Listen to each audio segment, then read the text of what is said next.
Foggy guys ngayon. Tingnan nyo. Foggy. Pauwi pa lang ako galing trabaho. So, see you guys, see you later.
Guys, so andito na ako sa amin, tatawid na lang ako and then sa wakas, nasa bahay na ako.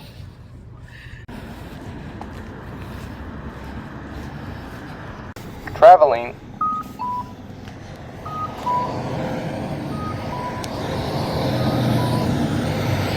Lamig. Hindi nag-i-snow guys, pero malamig. Ano na yata ngayon eh, 0 degrees or -1 ngayon. So, buti na lang maliwanag naman dito sa amin. Ano na kasi ngayon, past 12 na ng gabi. So, lalakad ako galing bus stop. May mga kasabay naman ako. So, yan. Lang alert. Siyempre, tingin-tingin sa tabi-tabi, diba? Ay, ang lamig sa labas. Yan guys, sa wakas nakauwi na ako, no? So, anong oras na ngayon? 12:16 na. Ayan, nagbo-blurry. So, ngayon kasi, panggabi na yung pasok ko sa work. Kasi, para mahatid ko yung anak ko sa school, saka masundo ko siya. So, nagpapalit na ako ng panggabi. Ayan, so hanggang past 12 ako. Nakakauwi na ako ng past 12. Ayan, tapos nagbago kasi rin yung schedule ni Ricky. So, medyo mas mahigpit kasi sa kanila. Hindi madaling mag-request na, pwede pang umaga lang siya lagi. Ayan, so kaya sabi ko, ako na lang mag-a-adjust sa trabaho. Kasi nga, amin naman hindi ganun kahirap mag-request. Basta pumasok ka, flexible yung time nila sa work ko. So, walang problema doon. And then, ayun guys, no. So, maaga ako gigising bukas. Siguro 7:00. Kasi maghatid nga ako ng anak, ano. Yun, so, hindi naman ako agad makakatulog. Actually, mga pa ako niya matulog, 1:00, 2:00. Yan. Minsan kumakain pa ako, no? Pero iniiwasan ko ng kumain dahil nga gabi na, hindi na ako makakapag-digest ng maayos, 'di ba? Kasi nga maghihiga na. So, ayun guys, no? So, sige guys, bukas ulit. Good night.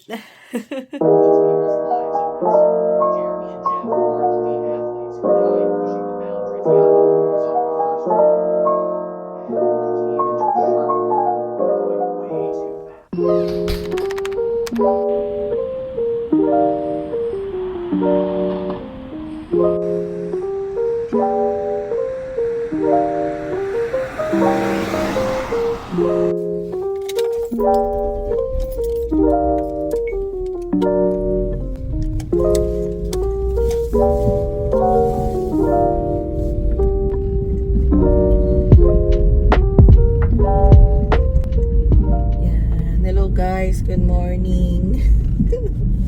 Altambang gising, no? Ay nako, nagatid ako ng anak ko sa school. And then mamaya susunduin ko siya Tapos, pasok tayo sa work. Yan ang routine ko sa umaga. Ganyan. Pag day off, ganyan pa din. Hanggang sa mag-high school na yung anak ko. Kasi, pag nag-high school na siya, no, hindi na kailangan ihatid sundo, maglalakad na lang. Malapit lang kasi yung school sa amin. Kaya, hindi na kailangan na ihatid ng kotse. Yan. Kasi dati, malapit lang nang titira namin dito, malapit lang sa school. So, walking distance lang, kaya walang problema. Kaso, nakakuha kami ng mas maganda na lugar. No, mas mura. Di naman siya mas mura. I mean, kahit mas mataas yung nire-rent namin, mas malaki naman siya. Talagang buong bahay, hindi basement. Kasi, una namin tiniran dito is basement. Tapos, ngayon, ay,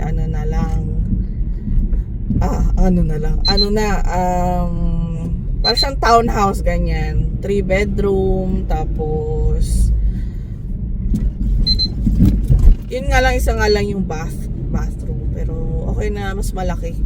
Yan, tsaka up and down siya. Yan. Tsaka, ang pinaka-convenient sa kanya is, malapit siya sa work, malapit siya sa bus stop, malapit siya sa grocery store, at kung saan-saan pang store. Yan, so, ang dami kong, ngayon iniisip, critical ba? Hindi lang critical. Sobra namang pinaka busy siguro. Yan. Is itong mangyayaring few months ng taon. Kasi, so, January, meron akong exam.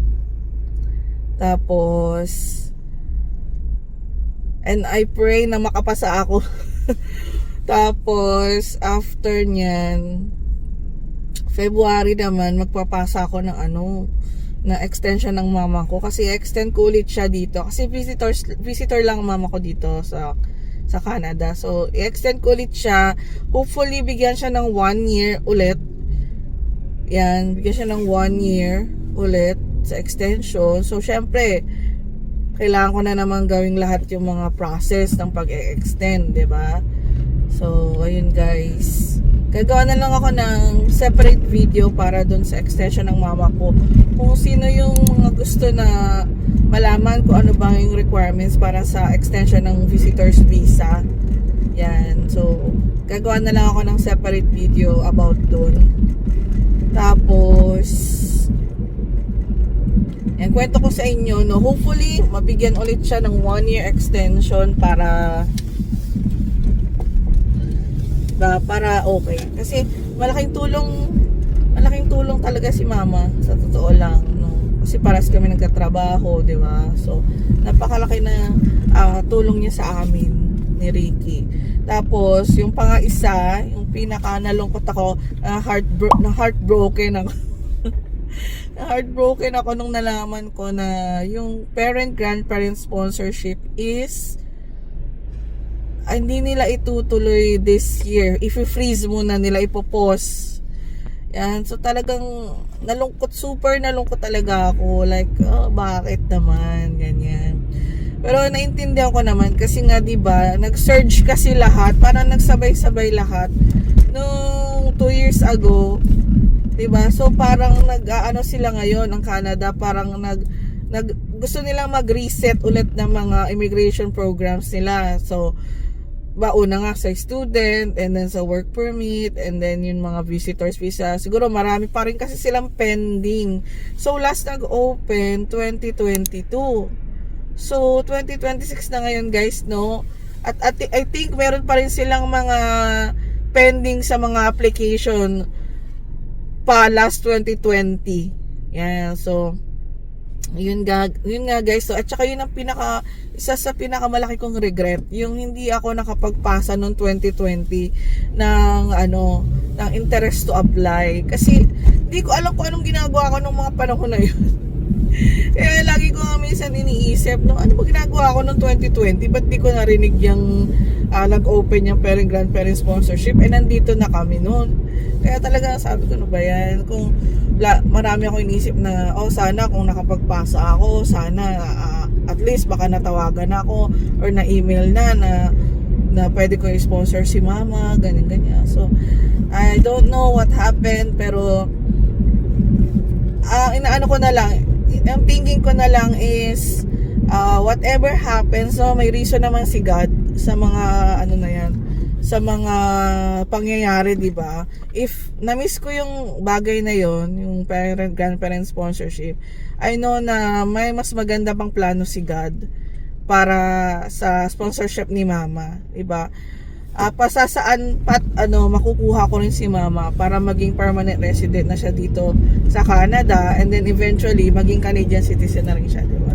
So ayun guys, no, so yun na lang iniisip ko, kasi kahit na magregret ako na pagsisihan ko lahat yung mga pangyayari, wala naman akong magagawa kasi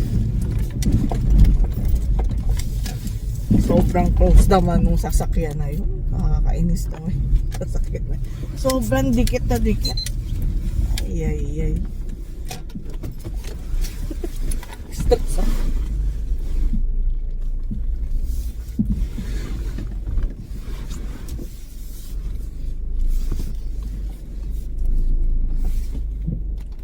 Yun nga guys, no, yan. Naano ako doon sa sasakyan. Sobrang dikit niya sa likod ko. Liliko ako. Siyempre magsuslow down ako. Nag-signal na ako before. Hindi pa rin siya talaga nadikit na dikit. Natakot ako baka madali niya sa sasakyan namin. Ayun nga guys, no. So, ayun nga. Kaysa isipin ko na, oh, sana ganito, sana ganyan, sana.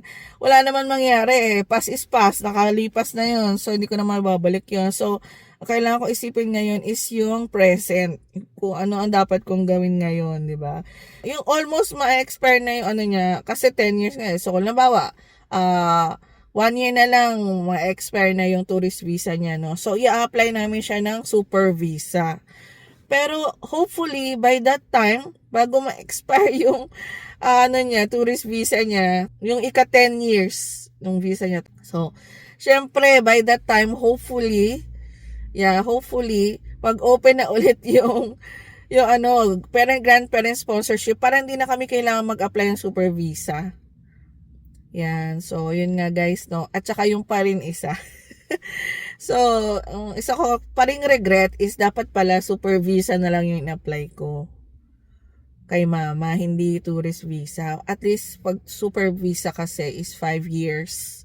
Yung pinaka-minimum ng stay dito sa Canada, 5 years, and then pwede kang mag-renew.